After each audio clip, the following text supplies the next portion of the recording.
wabarakatuh. Perkenalkan, nama saya Mas Nida Malau. Saya dari HK 19B dengan NIM 19416274201096. Baik, di sini saya akan memaparkan sedikit tentang haki. Haki atau hak kekayaan intelektual adalah hak eksklusif yang diberikan suatu hukum atau peraturan kepada seseorang atau sekelompok orang atas karya ciptanya. Pada intinya, haki adalah hak untuk menikmati secara ekonomis dari hasil suatu kreativitas intelektual. Pentingnya haki adalah menjadi sumber peningkatan penghasilan bagi para pelaku ekonomi kreatif. Misalnya, jika suatu ide yang telah mendapatkan haki kemudian digunakan oleh orang lain, maka pemegang hak tersebut berhak mendapatkan hak royalti atas kepemilikan ide tersebut. Sekian dan terima kasih. Saya akan melanjutkan saudara Mas Nida Malau atas nama Rintuswandi Marpaung, HK 19B. Macam-macam haki, hak atas kekayaan intelektual. 1. Hak cipta. Hak cipta adalah hak khusus bagi pencipta untuk mengumumkan atau memperbanyak ciptaannya. Termasuk ciptaan yang dilindungi adalah ciptaan dalam bidang ilmu pengetahuan, sastra, dan seni.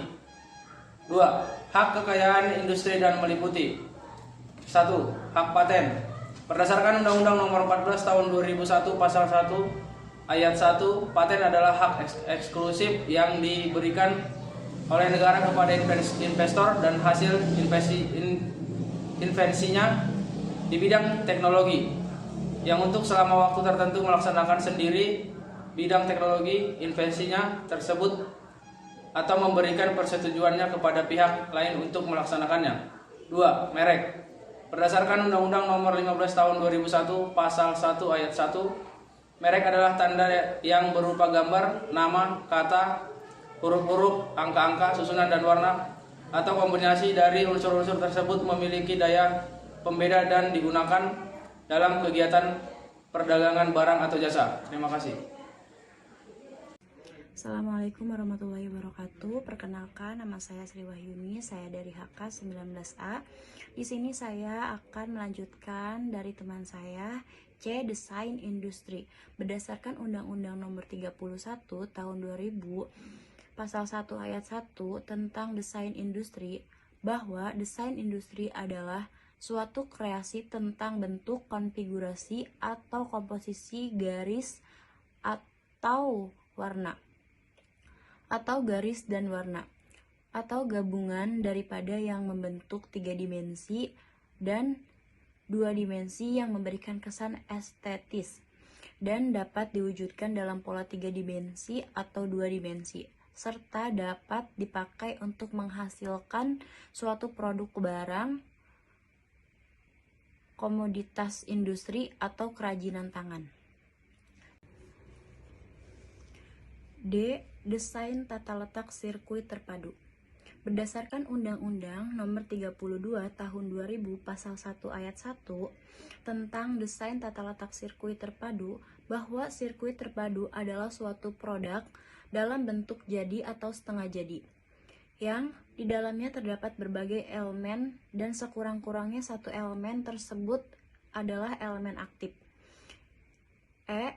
Rahasia dagang.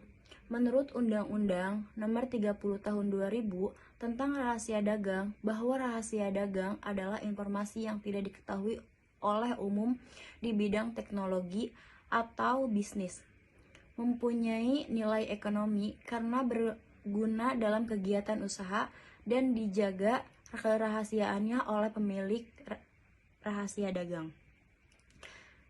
F. Indikasi geografis. Berdasarkan Undang-Undang Nomor 15 Tahun 2001 Pasal 56 Ayat 1 tentang merek, bahwa indikasi geografis dilindungi sebagai suatu tanda yang menunjukkan daerah asal suatu barang yang karena faktor lingkungan geografis, termasuk faktor alam, faktor manusia, atau kombinasi dari kedua faktor tersebut.